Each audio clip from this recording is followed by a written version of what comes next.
Muy buenos días, un domingo más en este lugar y estamos ya en Marcos capítulo 7. Uno puede decir, este pasaje, llegan los aguafiestas, llegan los fariseos, los escribas a criticar el ministerio de Jesús. Y uno dice, pero ¿cómo si eran personas religiosas? Eran personas que conocían la escritura, pero ¿se escucha bien ahí? ¿Y ahora? ¿Y ahí sí? ¿Ahora sí? Sin presión, ¿no? Gracias, Mike. Pasó desapercibido, ¿no? Creo que sí, ¿cierto? Un poquito mejor. Muy bien. Entonces, recapitulando. Marcos 7. Empezamos con que llegan los fariseos y los escribas a criticar el ministerio de Jesús. Pero no se recordará qué estaba pasando antes. Jesús había multiplicado los panes y los peces. Jesús estaba en un montecito, la gente lo seguía, le enseñaba la escritura del reino de Dios. Los discípulos le decían, capítulo 6, oye, aquí hay mucha gente, ya es tarde, la gente no tiene que comer. Y eran como 20.000 personas. Entonces los discípulos dijeron, por favor, despídelos, que se vayan a su aldea, vayan a comprar pan en algún lugar a esta hora de la noche. ¿Y Jesús qué es lo que hace? Dice, no, denle a ustedes de comer. Los discípulos dicen, pero eso es imposible porque eso cuesta mucho dinero. Además, hay cosas logísticas. ¿Cómo va a bajar del monte, comprar a esta hora de la noche, buscar una panadería, encontrar para 20.000 personas, subir con las canastas y pasárselo a los discípulos? Eso es imposible, Señor. El Señor les pregunta, ¿qué es lo que tienen? Y empiezan a investigar por ahí y nadie tiene nada. Solamente un pequeñito, un chiquillo tenía 5 panes y 2 peces. De hecho, ustedes, la gran mayoría, quizás conocen una canción. Esa que se canta como una oración antes del almuerzo. ¿Sí? Que termina 5 panes y 2 peces, como allá en el desierto. Amén. Y a comer, ¿cierto? Entonces, por si no sabían, se refería a esa parte, ¿ya? Es una canción bíblica, ¿ya? Porque Jesús multiplicó los panes y los peces. Y me llama mucho la atención porque al final de esa historia dice, y quedaron todos saciados. Y más abajo dice, y eran como 5.000 hombres. O sea, que 5.000 hombres fueran saciados, comiendo como hombres, y sobró encima 12 cestas de comida. Era increíble, ¿cierto? Luego Jesús dice, ya, ok, voy a orar, ustedes vayan al frente, pasen en barquita a Betsaida. Era el lugar donde nacieron los pescadores. Era Pedro, Andrés, Felipe, los hermanitos pescadores. Dijeron, ustedes tienen que pasar ahora por este mar, el mar de Galilea, que era un lago, y la noche se encuentran de que no, están remando y el viento les en contra y no podían pasar. Algo que era imposible al principio, lo de los panes, y no pudieron hacerlo. Pero ahora más encima no podían hacer cosas que eran muy fáciles de hacer para ellos. Eran pescadores, eran gente de mar y no podían pasar 6 kilómetros, que era muy poquito. Y estaban en la noche, 3 de la mañana y navegaban, y remaban y no pasaba nada. Y Jesús, que estaba orando, se adelanta, dice, ¿cómo andaba en bote? No, caminando sobre el mar. Los mira, los discípulos lo miran, se miran, y los discípulos miran a Jesús y dicen, esto es un fantasma. No pudieron entender que era Jesús que podía caminar sobre el mar. Porque es todopoderoso. Porque es el Hijo de Dios. ¿Se recuerdan que dijimos que en Marcos 1 habla del mensaje del Evangelio de Jesús? Que Jesús es el Todopoderoso, es el Señor, el Creador, el Salvador, es el todo. Y Jesús mira, quiere adelantárseles, los mira que están remando, urgidos, en algo sencillo, entrampados ahí. Jesús va, le dice, no teman, yo soy, se sube a la barca, se calma la tempestad. Y lo que había pasado es que los discípulos aún no habían comprendido el milagro de los alimentos. ¿Cómo sabemos eso? Porque ahora se enfrentan a algo que era muy sencillo y ni siquiera oran. Podrían haber pedido al Señor, Señor, calma la tempestad, ellos ya lo habían vivido. ¿Pero sabes lo que pasó? Dijeron, esta no nos puede ganar, porque es algo muy sencillo para nosotros, es algo que hacemos habitualmente. Por tanto, a veces la falta de fe no se ve solamente en las cosas imposibles, sino incluso en las cosas que son posibles para nosotros, que humanamente hablando, cuando se complican, no somos capaces de decir, Señor, necesito tu ayuda. Ayer estaba en una reunión de asamblea de la iglesia y les comentaba, hay cosas que ustedes hacen que son sencillas, que hacen habitualmente por sus trabajos, por lo que sea.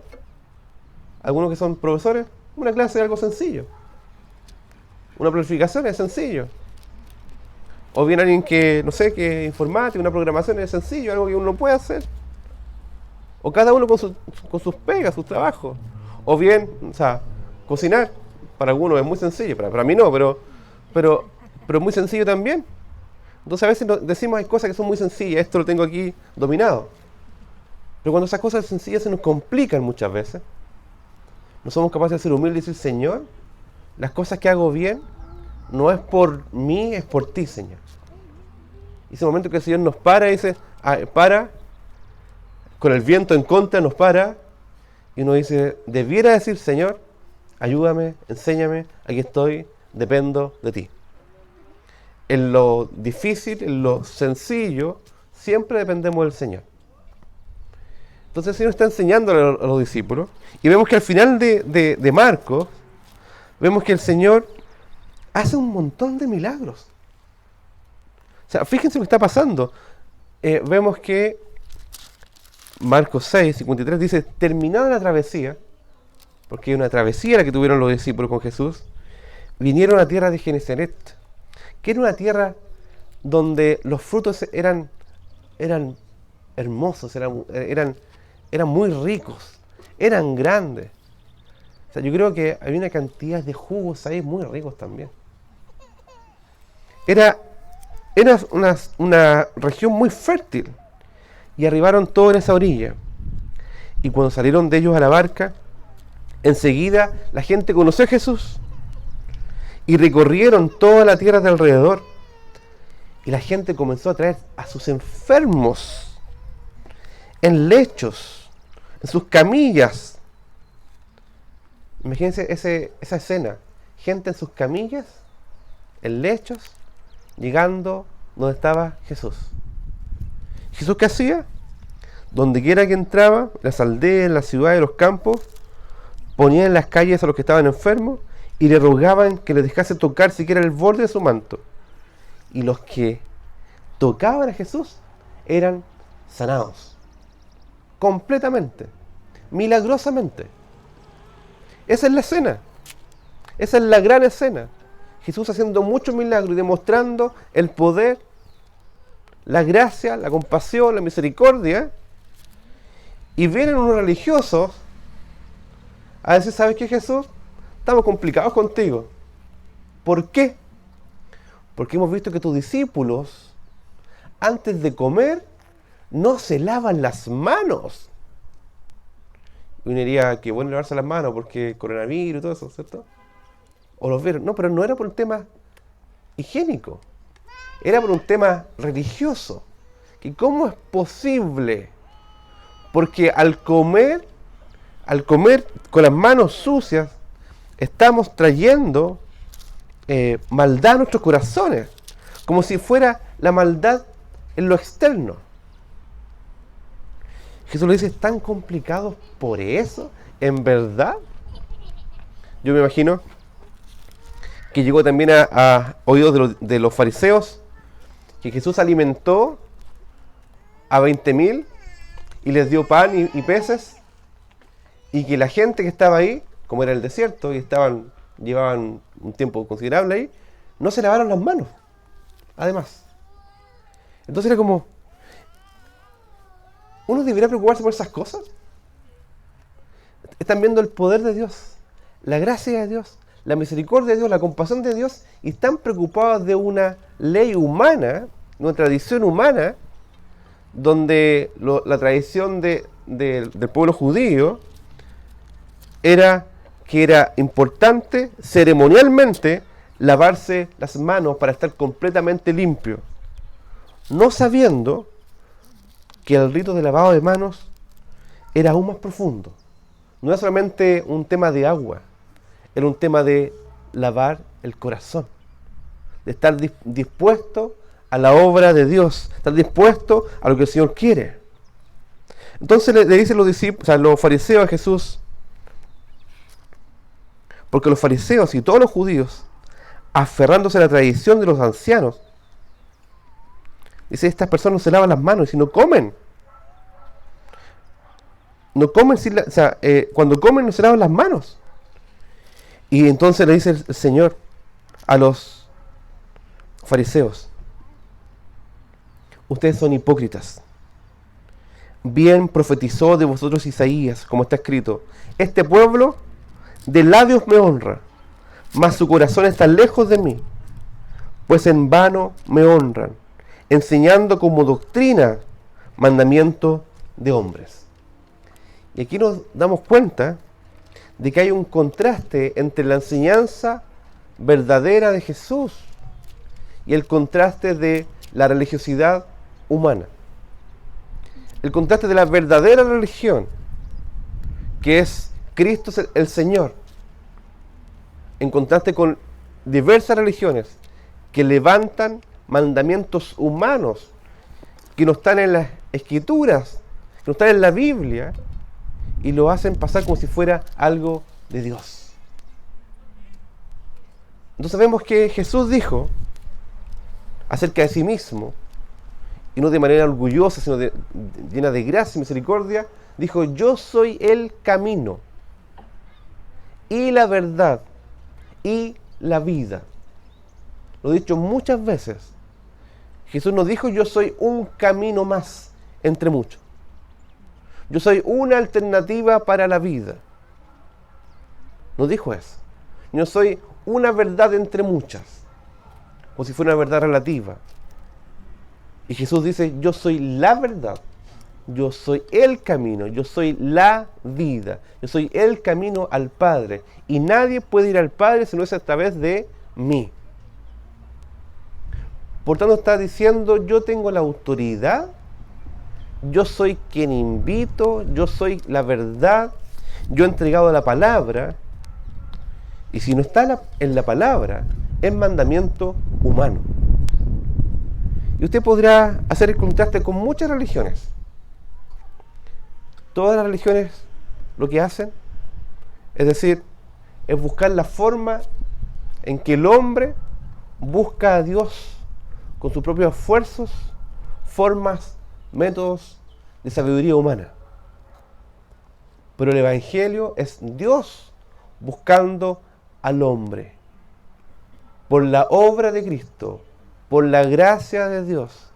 Es Dios buscando al hombre para que se reencuentre con su Creador y que sea su Salvador y su Señor.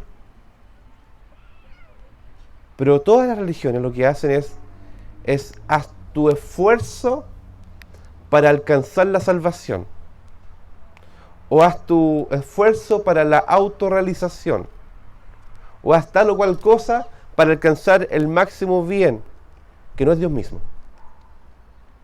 La plenitud, el nirvana, la autorrealización, la salvación, pero eso todo es por medio de obra humana, de esfuerzo humano, sabiduría humana. Pero el Señor le dice, no, el Evangelio no es así. Deja tus esfuerzos porque no sirven de nada. Es imposible llegar a Dios con nuestros propios esfuerzos. ¿Saben por qué? Porque en nuestro corazón hay un problema. Y el problema no está fuera nuestro. El problema no está en lo que comemos. Porque hay religiones que prohíben ciertos alimentos. ¿Sabían eso? No está en lo que comemos. Sino dice, el problema está dentro nuestro, en el corazón humano. Uno podría culpar quizás incluso a la gente o al resto, nuestra historia. Pero si uno dice, el problema no está afuera. El problema está en nuestro corazón, en tu corazón y en mi corazón. ¿Cuál es el problema? Ese problema se llama pecado. Que es una palabra que no queremos escuchar muchas veces. Esa palabra que decimos, no, error. Cometí errores en la vida, pero lo llamamos pecado. Y sí, un pecado es un error. Pero es un error con un sentido de rebeldía, de indiferencia y de rechazo al Señor. No es un mero error. Es un error que denota una rebeldía frente al Creador. ¿Sabe lo que podría ser un error? Que no solamente es pecado. Un error podría ser de que voy bajando esa escalera y no veo que viene otro escalón y hago un paso en falso y me caigo. Eso es un error, ¿cierto? O bien cuando voy a comprar algo y voy a poner el botoncito en la no sé cómo se llama, en la maquinita, ¿ya? Y pongo una clave que no es la clave. Me ha pasado. Una vez me pasó, esto es una anécdota, ¿eh? No se rían de mí, ¿eh? Que fui a pagar un café. Y fui a pagar y yo quería poner la clave. En vez de poner la clave puse las cuotas. Terminé pagando un café como en 36 cuotas. ¿Eso es un pecado o es un error? Bueno, un pecado, porque ¿cómo se me ocurre pagar un café en 36 cuotas? Ese fue un error. Pero en la vida no solamente cometemos errores, también cometemos pecados. ¿Y son pecados? Es decir, yo no quiero vivir la vida contigo, Señor. Y aun cuando tú dices tu voluntad, yo no quiero hacer tu voluntad. Y cuando sé lo que es bueno, lo que es justo, lo que es honesto, lo que es de buen nombre, lo que es amable, lo que es verdadero, aún así, no quiero cumplirlo. Entonces el pecado, primeramente, es en contra de Dios, en contra del mandamiento de Dios. ¿Pero ustedes creen que eso queda ahí nomás? Cuando no cumplimos la voluntad del Señor, el Señor no nos manda solamente para jodernos la onda. Él no nos manda para oprimirnos. No nos manda para arrinconarnos en un lugar, para encerrarnos. Él nos manda porque son mandamientos de bien. Él nos manda porque Él sabe que estar en su voluntad es confiar en Él.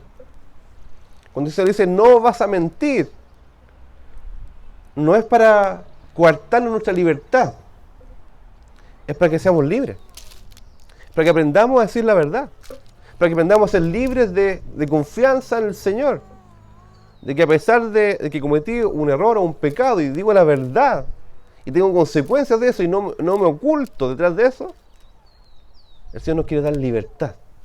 Libertad en la verdad. Y así con cualquier pecado, Dios nos quiere dar libertad en su voluntad. Pero cuando pecamos, atentamos contra Dios y dice, Señor, yo sé esto, pero no te quiero. No quiero estar contigo, no te quiero obedecer, porque creo que esto me coarta, me limita. Yo quiero vivir libre. Yo quiero hacer las cosas a mi manera. Yo tengo mi forma de hacer las cosas. Déjame hacer las cosas tranquilo. Y lamentablemente, cuando hacemos eso, hay otros que sufren las consecuencias. Porque obviamente cuando mentimos, le mentimos ¿a quién? A otro. Es un ejemplo, ¿cierto? Pueden ir por cada uno de los 10 mandamientos y ver cómo el Señor nos guía a verdad, a santidad, a pureza y a libertad. Pero si le mentimos a otro, estamos dañando a otro. Y además estamos siendo esclavos nosotros de la mentira. Y estamos siendo dañados nosotros mismos por el pecado. ¿Se dan cuenta el gran problema que tenemos en el corazón humano? Todo parte muchas veces por decir, no creo en Dios, no te quiero, Señor. O bien, si creo en ti, te creo a mi manera. O si creo en ti, creo mandamientos de hombre y no mandamientos de la palabra. Ese es el gran problema del corazón humano. Y lamentablemente, cuando renegamos contra Dios, o nos rebelamos contra Dios, dañamos a otro, nos dañamos a nosotros mismos también, por causa del pecado. El pecado mutila, el pecado daña, el pecado lo que hace es enfermar el corazón humano. Fíjense el gran problema. Y los fariseos están preocupados de una tontera humana, de un mandamiento de hombres, que era sí o sí tienes que lavarte las manos para ser puro ceremonialmente y no atentar contra Dios. Eso no era así. ¿Era necesario mantener un ceremonial? Sí, pero el sentido más profundo era poder servir al Señor con manos limpias. ¿Se recuerdan el Salmo? ¿Quién se presentará delante del monte del Señor? El de manos limpias. ¿Cierto? Que uno dice, aquí están mis manos limpias. Manos que han sido lavadas por el Señor. Sí, he cometido pecado, pero aquí están perdonadas. Porque hay uno que fue traspasado en sus manos con un clavo en una cruz. Ese fue Jesús. Y esa sangre vertida lavó mis manos que estaban sucias. Ese es el sentido más profundo. Pero están preocupados de qué? No se lavaron las manos antes de comer. Terrible. Entonces el Señor les dice, hay un gran problema en ustedes que también puede estar en nosotros. Y está sí o sí en la religiosidad humana. Que de labios pareciera que estuviéramos honrando al Señor. De boca. Pero el corazón está lejos. Está lejos de mí. En vano me honran porque están siguiendo doctrinas de hombres como si fueran mandamiento de Dios. Es importante entonces que aprendamos las Escrituras. Que sepamos lo que dice este libro, la Biblia. Porque lo que no está acá, sencillamente, es mandamiento de hombres. Que no tienen ninguna validez delante del Señor. ¿Han escuchado alguna vez cosas que no están en la Biblia? La gente dice, mira, esto así. Dice, ¿dónde sale eso en la Biblia? Ah, no sé yo, pero a mí me lo contaron. No sé yo, pero mi líder religioso dijo que esto era así o asá. Si no sale en la Biblia no sirve. Es mandamiento de hombre. Entonces les dice, ustedes han dejado el mandamiento de Dios, que es lavar sus manos delante de Él, y se aferran a tradiciones humanas, que son el lavamiento de los jarros, de los vasos de beber, y así hay otras cosas muchas semejantes. Y le decía, ustedes con esto están invalidando el mandamiento de Dios para guardar su tradición. Y les da otro ejemplo. Porque ustedes también, además, siguiendo el cuarto mandamiento, el sexto mandamiento, dice, porque Moisés dijo, honra a tu padre y a tu madre. Uno dice, bien, eso es verdad, honra a tu padre y a tu madre. Y el que maldiga al padre o a la madre muere irremisiblemente. Sí, bien, Pero ustedes dicen, basta que digan un nombre al padre o a la madre, es corbán, que quiere decir mi ofrenda a Dios, todo aquello con que pudieran ayudarte. Entonces aquí lo enfrenta a una situación compleja. ¿Por qué? Porque ellos sabían que debían honrar a su padre y a su madre. Y estos fariseos, que eran manos de guagua, ¿sabes lo que significa eso, cierto? ¿Cierto? No que están olorositas las manos, no. Apretados, ¿cierto? Decían, ¿sabes qué? Esto que tengo acá es todo lo que tengo y yo tengo que dar esto como ofrenda al Señor. Por tanto, papá, mamá, estás en dificultad, estás desamparada, pero yo no puedo ayudarte. ¿Por qué? Porque tengo una prioridad. Y esto es dar la ofrenda a Dios. ¿Está bien eso? No está bien. Porque están haciendo algo en contra del gran mandamiento. Están invalidando el gran mandamiento del Señor de honrar padre y madre. Probablemente cuando pasa esto, no es problema de necesidad. Es un problema de decir, no, o sea, ya, si ya di a Dios, cuando estoy bien, tengo que dar algo más a mi papá y a mi mamá encima. No me va a alcanzar, no quiero. El Señor nos manda a hacer su voluntad y a ser generoso y dadivoso con las personas que tenemos más cercanas. Primeramente. De hecho, la palabra dice que si nosotros no damos a nuestra familia, este es como un incrédulo. Puede hacer todo, comillas, en la iglesia y para la iglesia, pero si no das para tu familia, es como un incrédulo. Es fuerte. O sea, a veces nosotros pensamos que hacemos la voluntad del Señor, pero invalidamos la voluntad del Señor. ¿Por qué? Porque procuramos hacer las cosas a la manera humana. Y les dijo entonces, llamó a la multitud y les dijo, óiganme todos ustedes, porque los fariseos vinieron a donde Jesús, le estaban reclamando, y Jesús aprovecha de llamar a todos y le dice, óiganme todos ustedes y entiendan, nada hay fuera del hombre que entre en él que le pueda contaminar. Pero lo que sale de él, esto es lo que contamina al hombre. ¿Qué es lo que sale de él? ¿De dónde sale? Sale del corazón. Y después le dice, si alguno tiene oídos para oír, oiga. El que entiende, entiéndele. De alguna forma. Y cuando se alejó la multitud y entró en casa, los discípulos que estaban igual de colgados que el resto dijeron, oye, Jesús, ¿qué es esto que enseñaste?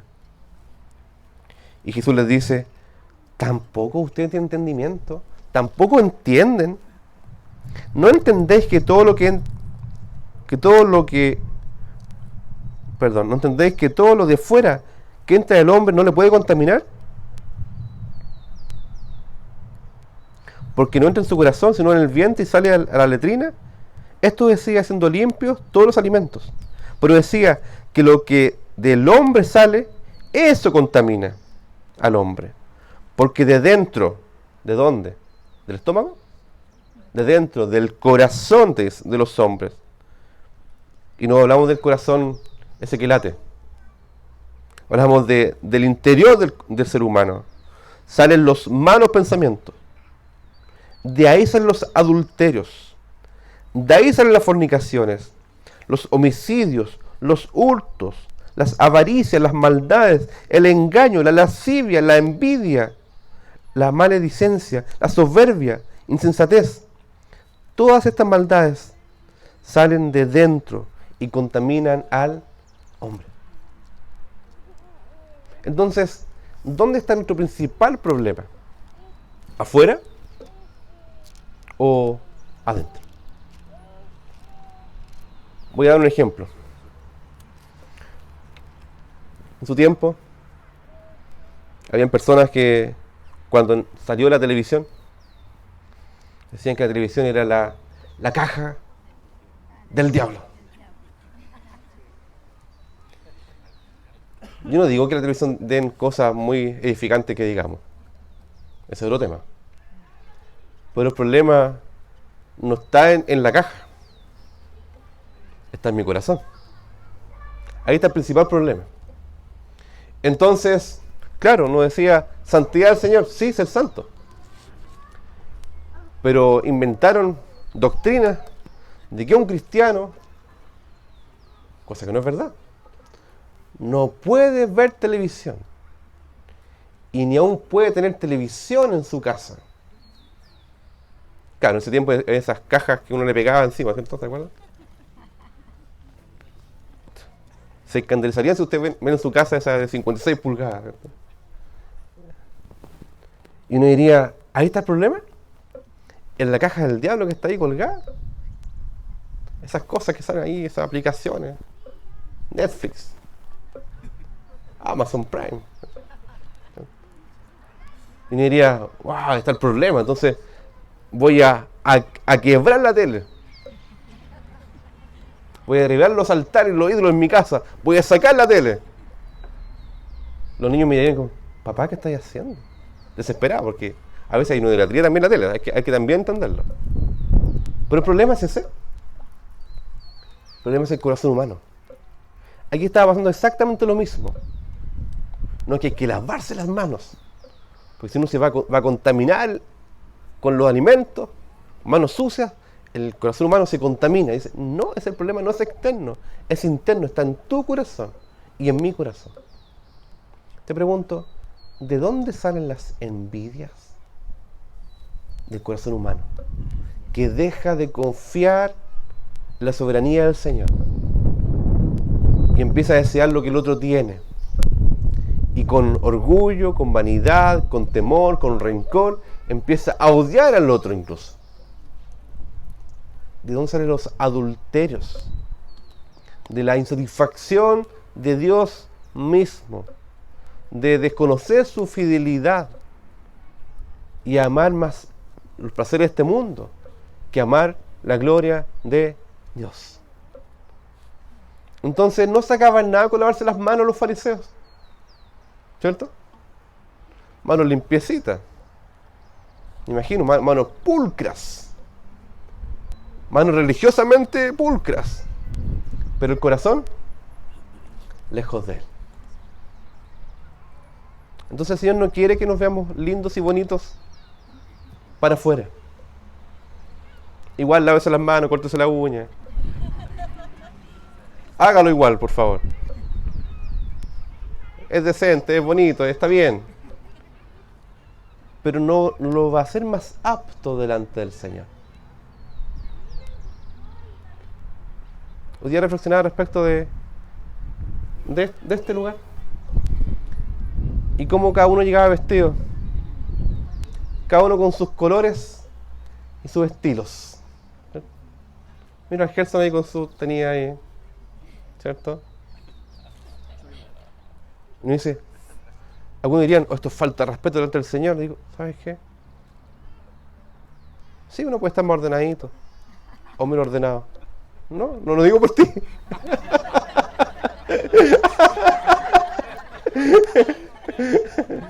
Más o menos ordenadito.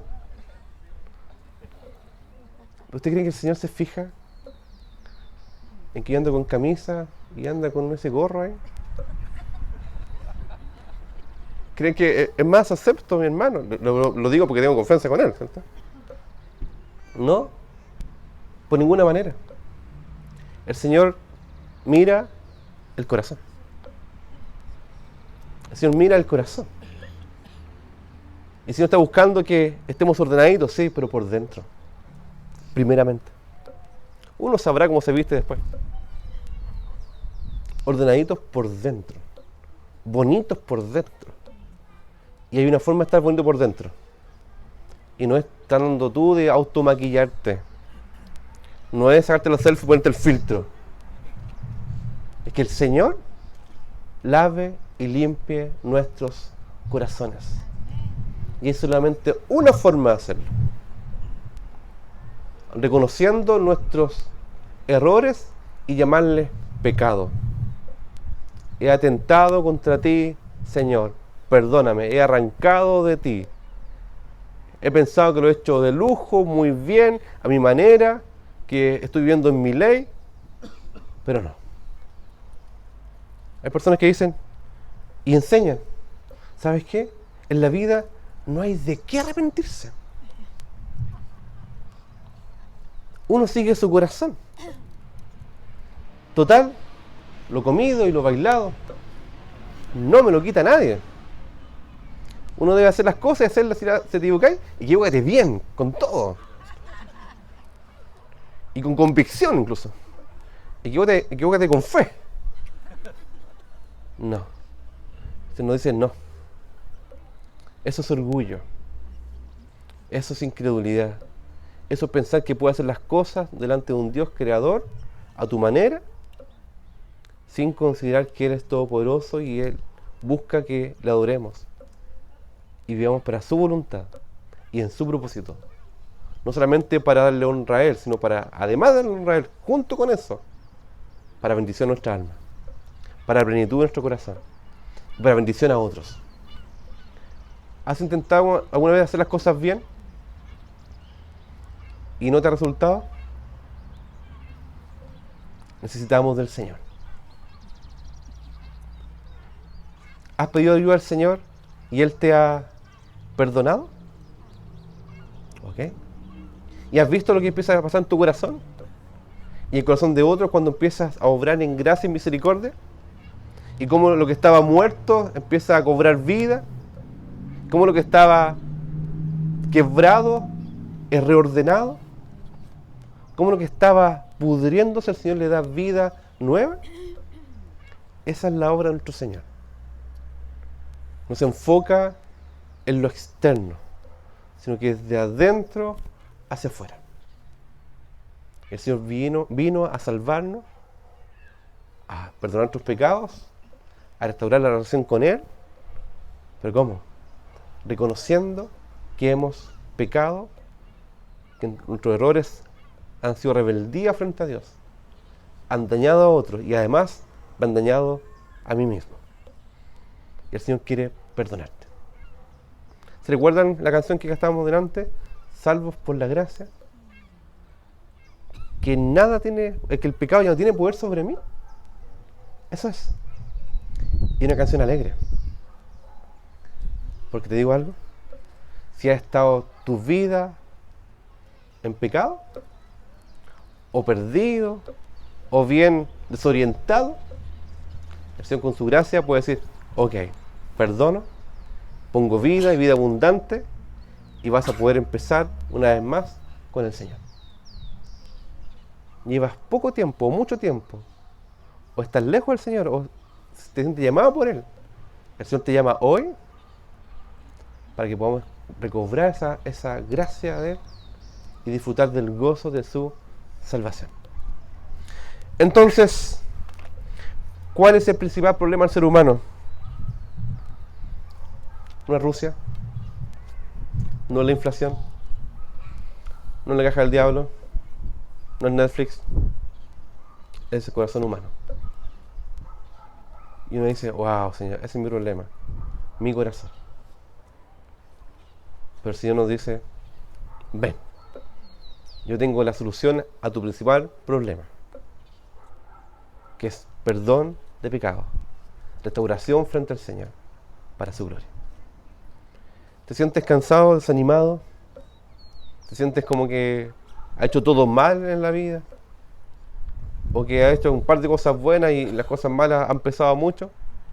Bueno, es tiempo de reconocer, tener la grandeza de ir delante del Señor y decir, aquí estoy, Señor, te necesito, perdóname de todos mis pecados, lávame y limpia mi corazón, mis manos, mis pies, todo, Señor, porque te necesito. Los invito ahora. Señor, te damos gracias porque podemos ir delante de ti a reconocer tu señorío, tu santidad, tu majestad, tu verdad, reconocer nuestro pecado también. Y te pedimos perdón, Señor, porque hay muchos hábitos, conductas que tienen una raíz profunda de rebeldía frente a ti, Señor. Y con eso también hemos dañado a otros, Señor. a gente querida nuestra, a los más cercanos incluso. Hemos sido dañados nosotros mismos, Señor. Pero en base al mensaje del Evangelio, confiamos que tú eres poderoso para hacer todas las cosas nuevas, para limpiar nuestras manos, nuestros corazones, para estar en comunión contigo, ser restaurados para ser también de bendición a otros. Te pedimos, Señor, que obres en medio nuestro, con tu Espíritu Santo, conforme a tu palabra, basado en la obra de Cristo, para gloria de Dios Padre y bendición de quienes nos rodean y de las familias de la tierra. En el nombre de Jesús. Amén.